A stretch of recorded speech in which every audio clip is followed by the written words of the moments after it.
안녕하세요. 저는 한적한 마을에 살고 있는 평범한 40대 주부이자 어여쁜 7살 딸아이를 둔 엄마입니다. 이 채널의 사연자님들을 보면 다들 충격적인 일을 겪으셨던데, 저와 제 딸이 겪었던 사건은 모든 사연을 합친 것보다 끔찍하고 경압스럽답니다. 제가 얼마나 분노했던 일인지 이야기를 펼쳐볼게요. 부디 끝까지 들어주시고 저희 모녀에게 힘이 돼주는 한마디를 해주셨으면 감사하겠습니다. 20대 후반의 남편을 소개로 만나 3년의 연애를 하고 결혼했어요. 저희 둘 다 지극히 평범한 사람이고 비교되는 게 없어서 누구의 반대도 없이 무탈하게 부부가 되었죠.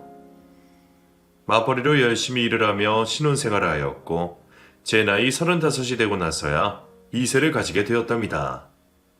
그이는 제가 임신한 소식을 듣자마자 직장을 그만두고 태교에만 전념하게 해줬어요.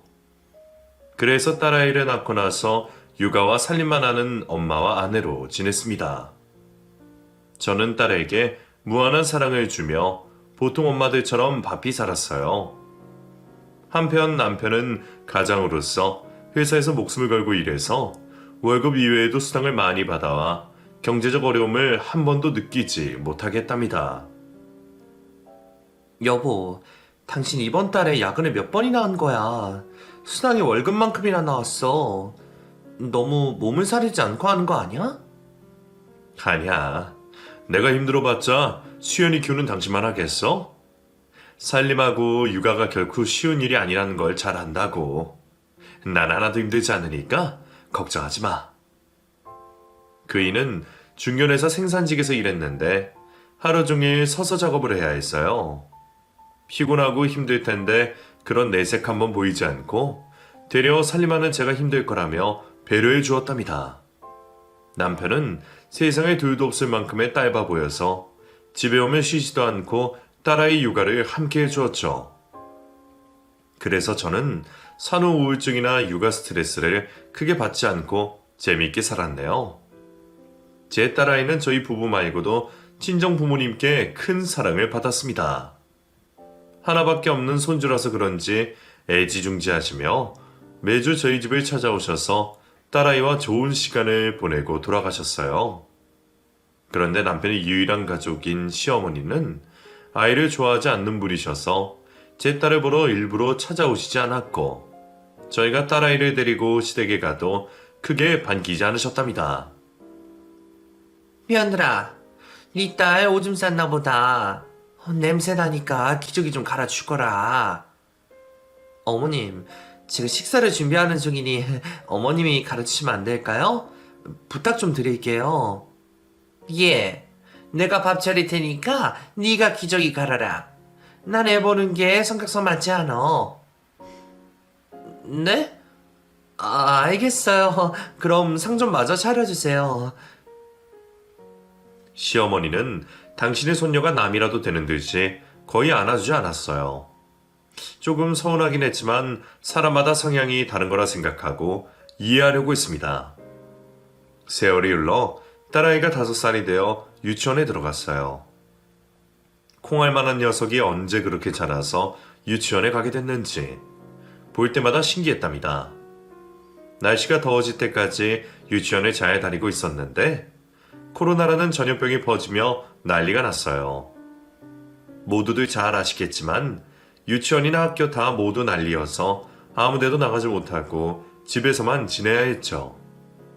제 딸은 성격이 내성적이고 조용한 아이여서 저와 집에서 답답하게 지내도 짜증 한 번 내지 않았어요.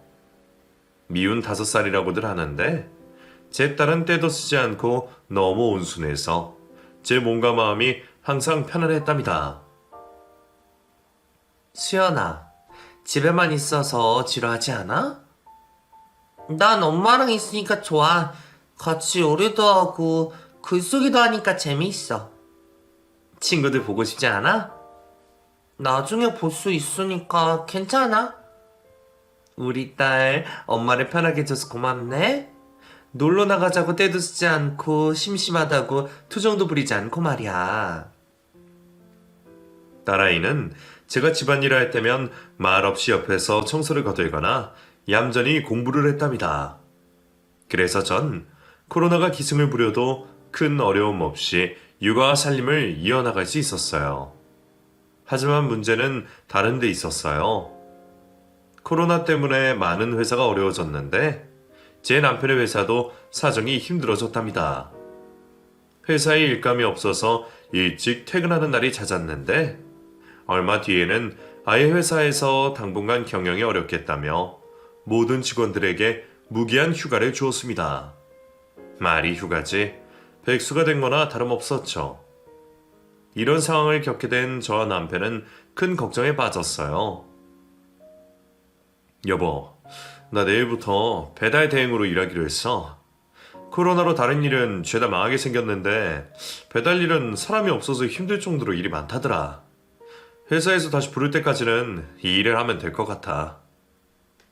그거 오토바이 타고 해야 하잖아. 너무 위험해서 걱정되는데? 에이, 괜찮아. 조심해서 타면 돼. 그리고 남들보다 일을 많이 하면 충분히 회사에서 받던 월급을 받을 수 있을 거야. 여보, 아무래도 안 되겠어.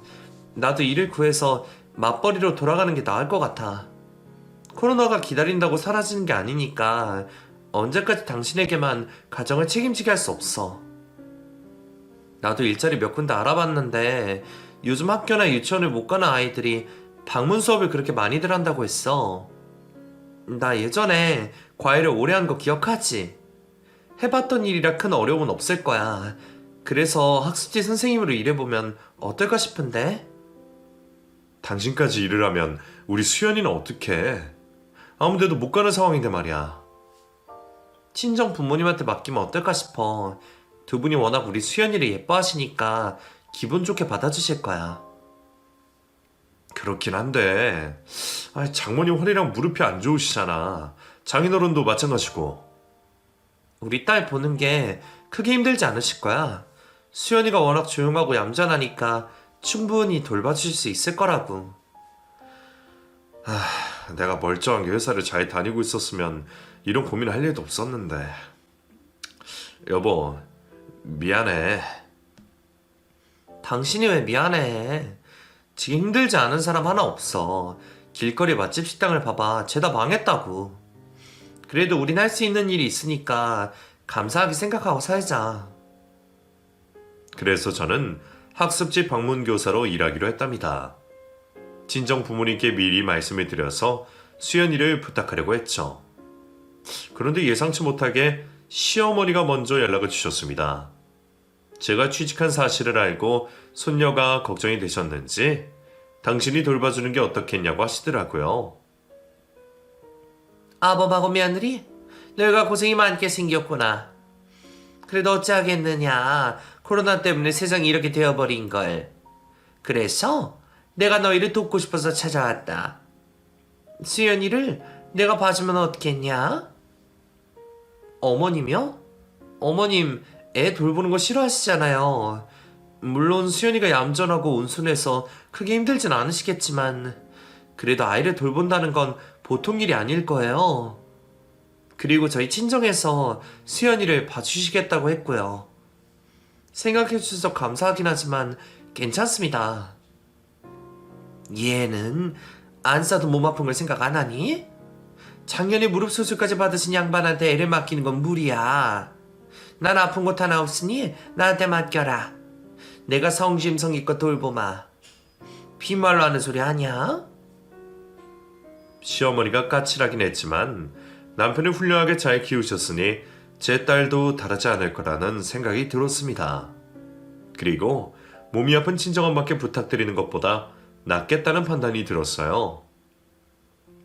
아, 듣고 보니 그렇게 하는 게 좋을 것 같네요. 그럼 어머님께 부탁 좀 드릴게요. 감사해요. 부탁은 무슨?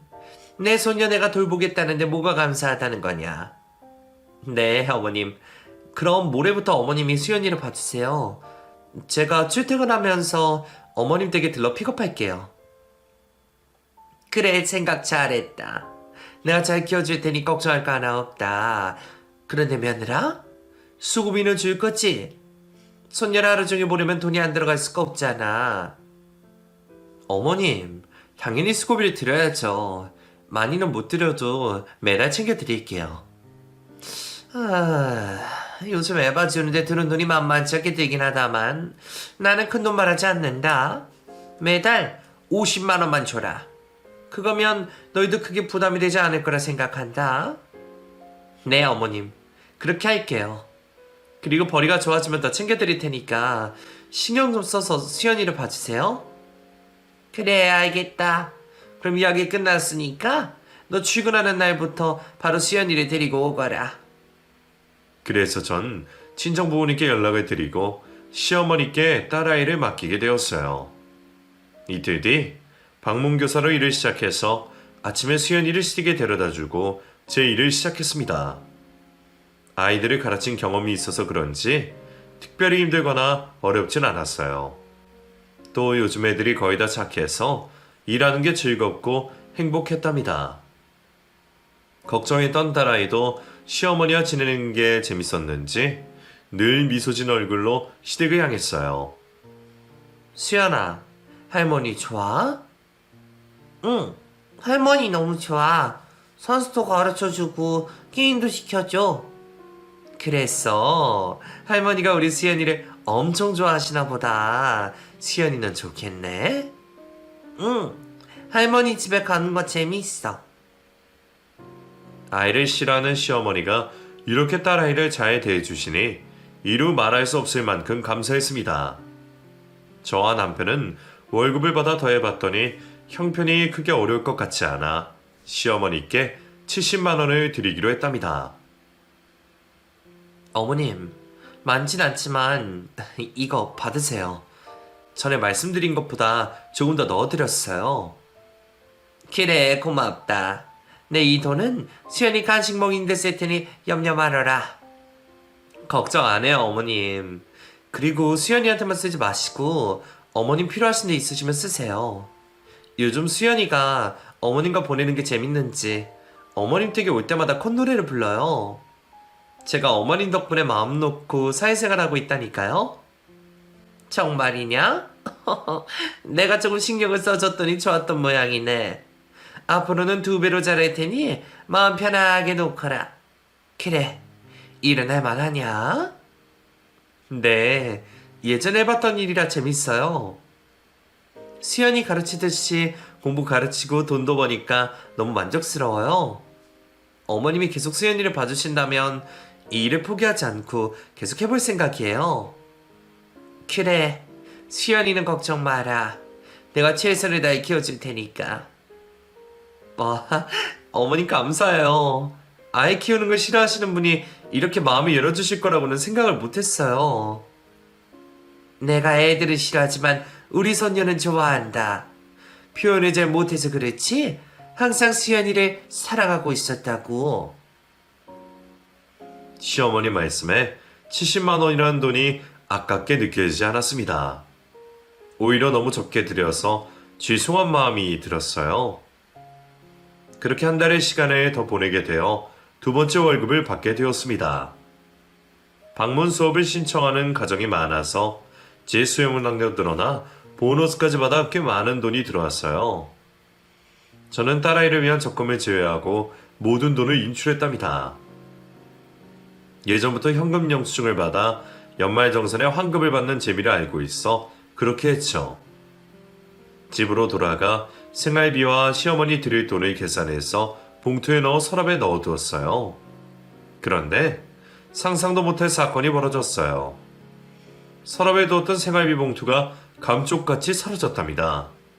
아무리 찾아보고 뒤져봐도 흔적도 없었죠.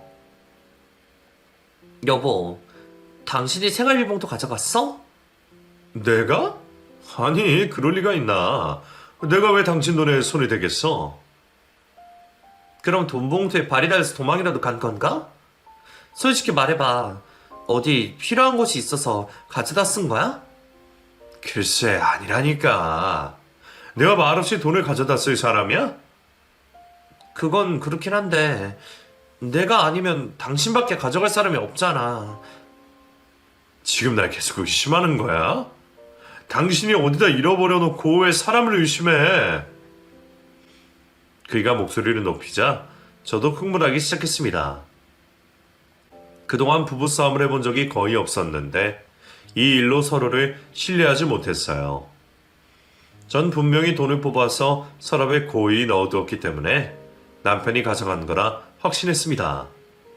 하지만 남편은 끝까지 자기가 가져가지 않았다며 무섭게 화를 냈어요. 당신 진짜 사람 질리게 만든다. 몇 번에도 말해야 내 말을 믿어주겠다는 거야. 난 당신 돈을 훔쳐가지 않았어. 당신밖에 가져갈 사람이 없잖아. 이런 상황이라면 누구라도 남편을 의심할 거라고. 나 진짜 아니야. 당신이 어디다 잃어버린 게 분명할 거니까 자기 찾아보란 말이야. 자기가 치치치 못하게 잃어버려 놓고선 나한테 책임을 전가하지 마. 남편과 저는 사라진 돈 때문에 갈등이 깊어져서 각방까지 쓰게 되었습니다. 그렇게 다음 월급날이 다가왔어요. 저는 현금을 쓰지 않으려고 했는데 남편이 한 짓을 증명하려고 일부러 돈 봉투를 잘 보이는 침대 옆에 두었답니다. 그리고 돈을 가져가는 찰나를 잡아내려고 신경을 곤두세우고 있었습니다. 딸아이와 셋이 식사를 하고 설거지를 하는데 안방에서 기척이 들려서 달려갔어요. 안방문을 열고 현장을 잡아냈는데 돈을 훔치는 범인은 남편이 아니었습니다. 수연아, 너 지금 뭐 하는 거야? 엄마 돈을 왜 들고 있는 거야? 딸아이는 아무런 대답을 하지 못하고 놀란 표정으로 얼어붙어 있었습니다. 그 순간에도 돈 봉투는 손에 꼭 쥐고 있더군요. 딸아이가 놀랄 만큼 저도 놀라서 무슨 말을 어떻게 해서 훈육을 해야 할지 곤두서지 않았습니다.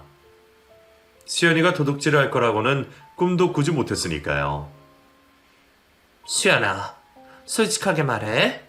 가만히 있는다고 일이 해결되지 않아. 너 지난번에도 엄마 돈을 훔쳐갔지. 이게 얼마나 나쁜 행동인지 몰라? 수연이는 닭똥 같은 눈물을 흘렸는데 잘못을 시인하거나 용서를 빌지 않았습니다. 수연이 너 엄마가 오냐오냐 했더니 이런 짓을 벌여? 그리고 잘못을 했으면 사과를 해야 할 거 아니야. 왜 울고만 있어? 운다고 해결될 일이 아니야. 저는 감정이 격해져서 화를 더 크게 내며 그 큰 돈을 가져가서 어떻게 했는지 다그쳤습니다. 그러자 남편이 안방으로 들어와 무슨 일인지 금세 파악하고 경악을 금치 못했습니다. 수연아, 네가 왜 엄마 돈을 훔친 거니? 수연이가 가져간 돈을 어디에 뒀어? 그걸 네가 썼을 리가 없잖아. 몰라. 말할 수 없어. 입을 연 딸아이의 말에 화가 더 크게 났습니다. 수연이 너 이리 와. 엄마한테 매를 맞아야 솔직하게 말할 거야. 벌써부터 엄마 돈에 손을 대면 나중에는 얼마나 큰 사고를 치려는 거야. 엄마는 수연이가 세상에서 제일 착한 줄 알았는데 아니었어. 당장 엄마 돈을 어떻게 했는지 말해. 여보, 참아. 대답할 때까지 가만히 기다려주자고. 이게 기다려줘야 하는 일이야? 도둑질을 했으면 크게 혼쭐을 내야지. 애가 못 모르고 가져간 것 같아. 호기심이나 장난일 수도 있잖아. 6살짜리가 돈을 어디 가서 썼을 리가 없어. 당신은 어렸을 때 재미나 호기심으로 돈을 훔친 적이 있어? 아니지. 그럼 수연이 그만 두둔하고 비켜. 그이는 여러 생각을 하다가 수연이가 혼나야 한다는 걸 깨달았는지 자리를 비켜주었습니다. 저는 효자손으로 수연이의 손바닥을 몇 대 때리고 다시 물었어요. 수연아, 너 왜 돈을 훔쳐간 거야? 바른 대로 말해. 엄마, 사실은 뭐? 말 더듬지 말고 똑바로 말해. 사실은 할머니가 시켰어. 엄마가 서랍에 돈을 넣어두는 것 같다고 나더러 몰래 가져오랬어. 지난달에도 돈 봉투를 훔쳐오라고 해서 할머니한테 가져다 줬어. 너 지가 할머니가 시켰다고 그랬니? 이수연, 도둑질에 거짓말까지 하는 거야. 엄마가 널 그렇게 가르쳤니? 안 되겠어. 다시 손바닥 내밀어. 이윽고 눈물이 쏙 빠지도록 혼을 냈는데 딸아이는 여전히 시어머니가 시켜서 도둑질을 했다고 말하더군요. 계속 똑같은 말을 하는 데다 눈빛이 진실을 말한 것 같아 다시 진지하게 물었습니다. 진짜 할머니가 시켰어? 너 만약 이게 거짓말이면 엄마 아빠랑 같이 못 살 수도 있어. 경찰 아저씨가 와서 수연이를 잡아갈 거라고. 진짜야. 할머니가 시켰어. 난 진실을 말했으니까 경찰 아저씨가 잡아가지 않을 거야. 알았어. 엄마가 확인할 테니까 그때까지 기다려. 만약 거짓말이면 더 크게 혼날 줄 알아. 딸아이는 울다 지쳐서 잠이 들었고 저와 남편은 이 일로 여러 대화를 나누었어요. 그이는 시어머니가 그런 짓을 시켰을 리가 없다며 수연이가 왜 이런 거짓말을 하는지 모르겠다고 전했고 저는 수연이의 말이 어쩌면 진짜일 수도 있을 거라 생각이 들어 한숨도 잠을 못 자고 밤을 지새웠답니다. 시어머니한테 직접적으로 손녀딸에게 도둑질을 시켰느냐고 묻는 건 안 될 일이어서 다른 방법을 생각했어요. 그리고 딸애가 시댁에서 어떻게 하루를 보내는지 확인하고 싶어서 전자상가를 찾아가 옷에 달아도 티가 나지 않을 만큼 작은 소형 카메라를 사왔습니다. 이렇게 하루 일과를 영상으로 보면 뭐라도 나오지 않을까 하는 예감이 들었죠. 다음날 수연이 티셔츠에 카메라를 달아서 시댁에 찾아갔어요. 시어머니는 여느 때처럼 수연이를 보자마자 반갑게 맞이하셨습니다. 우리 수연이 왔어? 오늘은 어제보다 더 예쁘고 귀여워졌네. 자, 엄마한테 인사하고 할머니랑 놀자. 네, 알겠어요. 엄마, 다녀오세요. 수연아. 할머니 말씀 잘 듣고 재밌게 놀고 있어. 어머님, 오늘도 잘 부탁드려요. 걱정도 태산이다. 내가 소녀딸이랑 지내는 게 얼마나 재밌는 줄 아니? 수연이는 신경 쓰지 말고 어서 가서 네 일을 해라. 네, 그럼 이따 뵐게요. 그리고 시댁을 나와 복잡한 심경을 가지고 하루 종일 힘들게 일했습니다. 시간이 어떻게 지나갔는지 모를 만큼 순식간에 날이 어둑해졌더라고요. 서둘러 시댁으로 가서 수연이를 데리고 나와 집으로 가자마자 수연이 옷에 달아두었던 카메라를 떼어내서 노트북에 연결했어요. 그리고 어떤 일이 벌어졌는지 영상으로 확인하게 되었는데 딸아이 시선으로 보인 시어머니 모습과 시댁에서의 생활은 가히 충격적이었습니다. 영상을 보고 너무 놀란 저는 남편이 올 때까지 아무것도 할 수가 없었답니다. 손발이 떨리고 가슴이 찢어질 것 같은 고통을 느끼며 그 일을 기다렸어요. 수연이에게 밥을 챙겨주고 씻기고 재우자 남편이 집으로 들어왔고 안방에서 노트북을 다시 열었습니다. 여보, 내가 수연이 옷에 소형 카메라를 달고 하루 동안 무슨 일이 벌어지는지 알아봤어. 어머니가 어떻게 지내는지 알아보려고 말이야. 뭐? 당신 어머니를 의심하는 거야? 진짜 수연에게 도둑질을 시켰을까봐? 애가 거짓말하는 걸 귀담아 들을 필요 없다고 했는데 꼭 이렇게까지 해야 했어? 내가 장모님한테 그런 짓을 했으면 당신은 가만히 있었을까?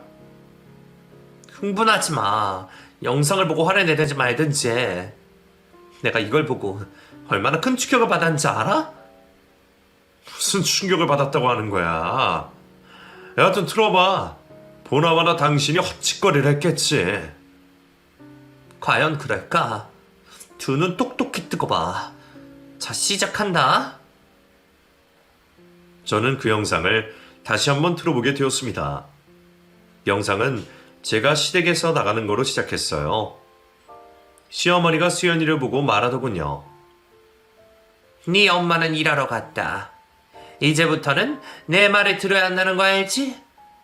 수연이 너 오늘 할머니 귀찮게 하지 말고 혼자 조용히 놀아야 한다. 괜히 안방에 들어와서 방해하지 말란 말이야. 알아들었어? 네, 할머니. 말 잘 들을게요. 딸아이는 작은 방에서 홀로 인형놀이를 하고 있었습니다. 한참 동안 놀던 수연이가 배가 방에서 나와 배가 고팠는지 주방에서 먹을 걸 찾다가 이내 과자 한 봉지를 뜯어 먹었답니다. 하지만 배가 차지 않았는지 시어머니가 있는 안방문을 열었어요. 안방문이 열리자 시어머니와 여러 노인이 둥글게 앉아서 담요 위에 화투를 던지고 있었습니다. 뭐야? 너 할머니 방에 들어오지 말랬지? 귀찮게 하지 말고 나가. 할머니, 배고파요. 주방에 과자 있잖아. 그거나 까먹고 놀아. 과자는 매일 먹어서 질렸어요.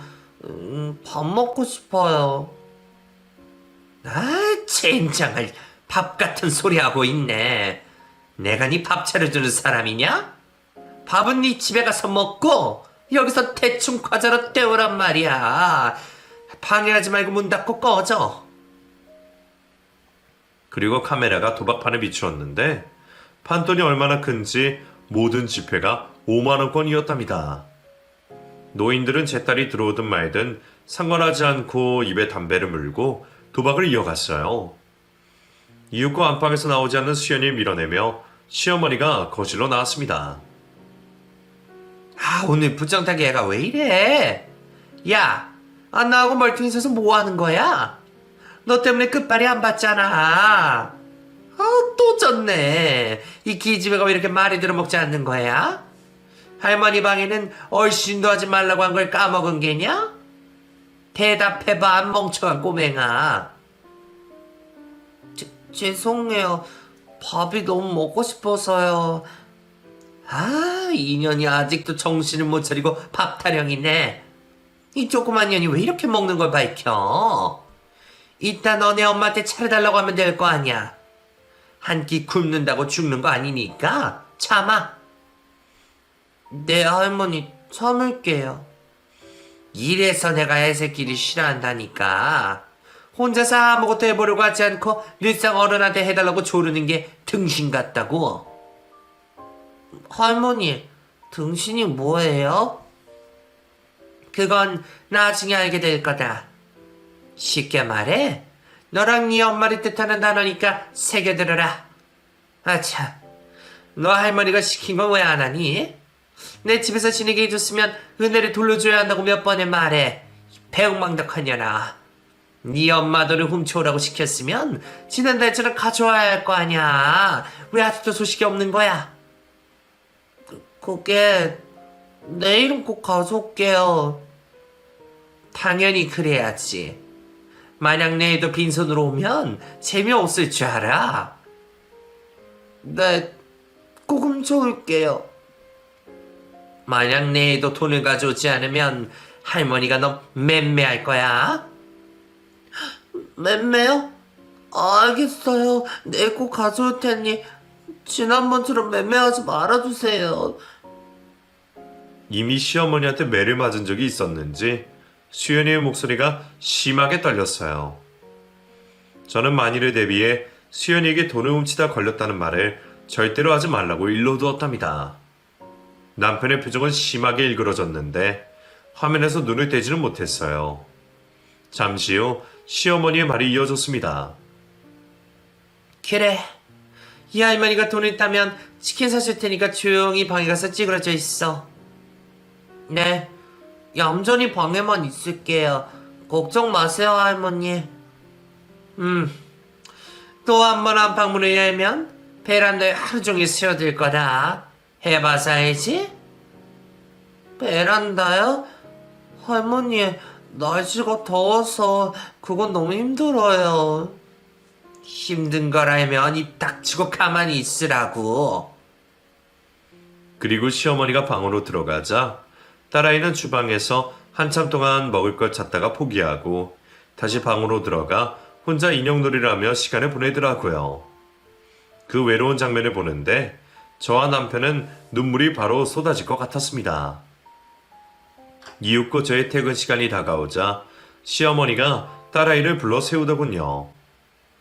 야, 수연아. 할머니가 너한테 외우러 간 거 읊어봐라. 네, 할머니. 첫째, 할머니 집에 오고 갈 때는 항상 밝게 웃는다. 그리고 엄마가 오늘 하루가 어땠느냐고 물으면 재밌고 즐거웠다고 대답한다. 둘째, 할머니 집에서 보고 들은 걸 아무에게도 말하지 않는다. 셋째, 집에서 엄마 돈을 몰래 훔쳐서 할머니한테 갖다 준다. 만약에 걸리면 할머니 이야기는 절대 꺼내지 않는다. 넷째, 규칙과 어깃이 베란다에서 하루 종일 벌을 서거나 화장실을 참아야 한다. 잘 외우고 있군. 그런데 너 외우기만 잘하고 실천을 잘 못하고 있는 것 같다. 오늘 할머니를 몇 번이나 귀찮게 했지? 만약 내일도 이러면 베란다에서 벌을 쓸 거야. 알겠냐, 이년아? 네, 할머니. 잘 알겠어요. 딸아이는 그렇게 대답하고 시모에게 안기려고 시도하더군요. 당연히 시모는 딸아이의 마음을 무시했답니다. 수연이의 이 말을 밀며 이년아, 날도 더워 죽겠는데 왜 붙으려는 거야? 그리고 네가 이 예쁜 짓을 했어야 내가 안아줄 거 아니니? 저리 가라. 곧 네 엄마 오니까 엄마한테나 실컷 안겨라. 하고 말하더군요. 이 장면을 다시 보고 들으니 부하가 치밀고 가슴이 찢어질 것 같았습니다. 수연이는 사악한 시어머니에게 잘 보이고 싶어 했고 사랑을 받고 싶어 했어요.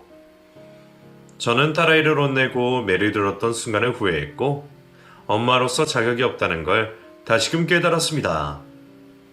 남편도 저만큼이나 속이 상했는지 포효하며 눈물을 쏟아냈어요. 영상은 잠시 후 제가 딸아이를 데리러 가는 것으로 끝이 났죠. 요즘 수연이가 저녁밥을 많이 먹는 것 같더니 어머니가 밥을 주지 않아서 그랬던 거야? 나도 당신처럼 상상도 못했어. 그냥 잘 놀고 와서 많이 먹는 거라 생각했다고. 그런데 보다시피 어머님이 수연이에게 어떤 짓을 했는지 이제 알게 됐다고. 여보, 내가 무슨 말을 어떻게 해야 할지 모르겠어. 너무 혼란스러워서 머리가 터질 것 같다고. 난 그냥 못 넘어가. 이건 보통 일이 아니야. 내가 해결할 테니 당신은 옆에서 두고 보기나 해. 그이는 힘없이 고개를 끄덕이며 다시 눈시를 붉혔답니다.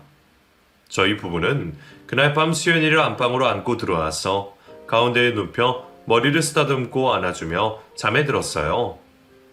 다음날 저는 시어머니한테 딸아이를 친정에 맡긴다고 연락했고 남편과 친정에 수연이를 맡기고 경찰서로 향했습니다.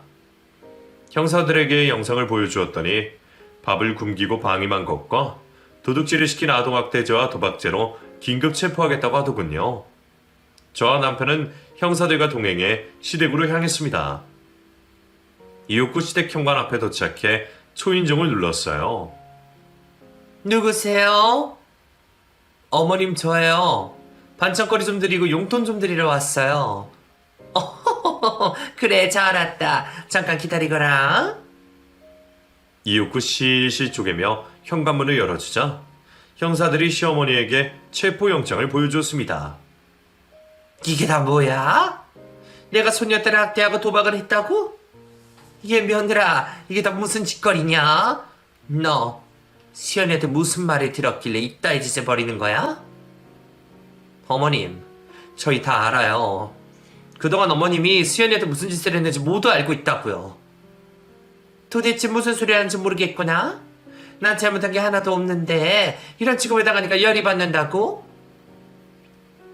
그러자 형사들이 안방문을 열고 도박 현장을 사진으로 찍고 노인들을 모두 체포했습니다. 어머님 이러고도 거짓말 하실 거예요? 이건 그냥 재미삼아 하트 좀 친 거야. 수연이가 오늘 못 온다고 해서 친구들을 부른 거라고. 야 짭새들아, 니들이 뭔데 다짜고짜 와서 내 친구들한테 수갑을 채워? 예진여 씨, 당신을 도박 및 아동학대죄로 긴급 체포합니다. 니의 시어머니는 뒷걸음질을 치며 체포를 거부하더군요. 내가 무슨 죄가 있다고 이 난리를 치는 거야? 며느리가 날 모함하려고 꾸민 짓이지. 이 딸내미가 뭐라지 그럴지 모르겠지만 그건 다 거짓말이다. 난 세상에 둘도 없는 다정한 할머니라고. 웃기지 마세요. 제가 수연이 옷에 몰래 수영 카메라를 달아서 어머님이 무슨 짓을 벌였는지 모두 다 확인했거든요. 제 딸에게 제 돈을 훔치라고 명령하는 것부터 해서 굶기고 방해만 장면이 다 담겨 있다고요. 어머님이 그러고도 할머니라고 할 수 있어요. 사람이라고 말할 수 있냐고요. 뭐? 나한테 몰래 카메라 찍었다고? 인연이 감히 시어머니를 감시해? 그리고 시모는 저에게 애가 한 끼 굶는다고 어떻게 되는 게 아니라고 변명했고 방임한 것도 자립심을 키우려고 한 거라고 하더군요. 또 도둑질을 시킨 건 자기가 정당하게 받아야 할 수연이 양육비라며 애 하나 돌보는데 얼마나 힘든지 아느냐며 쌍욕을 했답니다. 개 같은 오라질려나. 내가 친히 손녀딸을 잘 돌봐줬는데 그깟 일로 날 신고해? 애들은 원래 강하게 키워야 하는 법이야. 혼자 무인도에 떨어지면 살아남을 수 있도록 자립심과 독립심을 길러준 거야. 진짜 구제불능이네요. 이런 인간 쓰레기가 내 시어머니고 수연이 할머니라는 게 수치스럽고 분노가 치솟습니다. 당신이란 인간과는 앞으로 영원히 만나지 않고 살아야겠어요. 이 오사라년이 제대로 미쳤구나. 네 딸년이 누굴 닮아서 그렇게 밉사인가 했더니 다 니년을 닮아서 했어. 마이키도 못 알아듣고 시키는 거 하나 제대로 못하고 덜 떨어졌단 말이야. 시어머니 입에서 제 딸 이야기가 나오자 흥분을 감추지 못하고 눈이 뒤집히고 말았습니다. 침 튀겨가며 체포를 거부하는 시모에게 다가가 기싸대기를 내려쳤습니다. 그러자 저에게 달려들었는데 형사들이 팔을 꺾고 수갑을 채웠어요. 시어머니는 경찰차를 탈 때까지 자신의 죄를 인정하기는커녕 무슨 잘못을 했는지 하나도 모르겠다고 발광을 했습니다. 결국 경찰서 유치장에 갇히고 검사가 오자 사태 심각성을 파악하더군요. 변호사를 급하게 구해서 대화를 나누더니 유치장 안에서 저와 남편을 불렀습니다. 아들, 세아가 내가 미안하다. 도박에 미쳐서 사리분별 못하고 어리석은 행동을 했구나. 내가 손녀딸에게 그런 짓을 하다니 왜 그랬는지 나도 잘 모르겠다. 이제 와서 이런 이유가 뭔지 모르겠지만 감옥에 가셔서 벌을 받으세요. 알았다. 그런데 말이야, 너희가 판사한테 선처해달라고 하면 얼마 살지 않고 나올 수 있다는구나. 세아가 네가 탄원서장 보내주거라. 그럼 금방 나올 수 있어. 우리 좋게 해결하자. 지금 사과하는 이유가 형을 주려고 그런 거였어요. 진짜 사람 대우를 해주면 안 되겠네. 이 미친 여자야. 감옥에 가서 냉골 바닥에서 자다가 입이 돌아가 버려라. 제가 분노를 표출했더니 시어머니가 창살 사이로 팔을 뻗으며 제 멱살을 잡으려고 하더군요. 너 인연 이리 와봐. 내가 깜빵에 가기 전에 널 아작내고 가야겠다. 날 모함한 것도 모자라 악담까지 해? 가만두지 않겠어. 저는 창살 사이로 나온 시모의 양팔을 잡고 얼굴에 가래침을 확 뱉어주었어요. 짐승보다 못한 년. 탄원서 보내줄게. 널 엄벌에 처해달라고 판사님한테 똑똑히 전해줄 테니까 시궁창에서 평생 썩어봐라. 저는 등을 돌려 남편에게 나가자고 눈치짓을 했습니다. 그러자 시모가 이번에는 남편에게 애원하더군요. 아들아, 엄마 좀 살려줘. 네가 엄마의 억울함을 밝혀달라고. 어? 어머니, 당신 때문에 우리 딸은 상상도 못할 고통을 받았어요. 트라우마로 남게 되면 보통 아이들처럼 자랄 수 없다고요.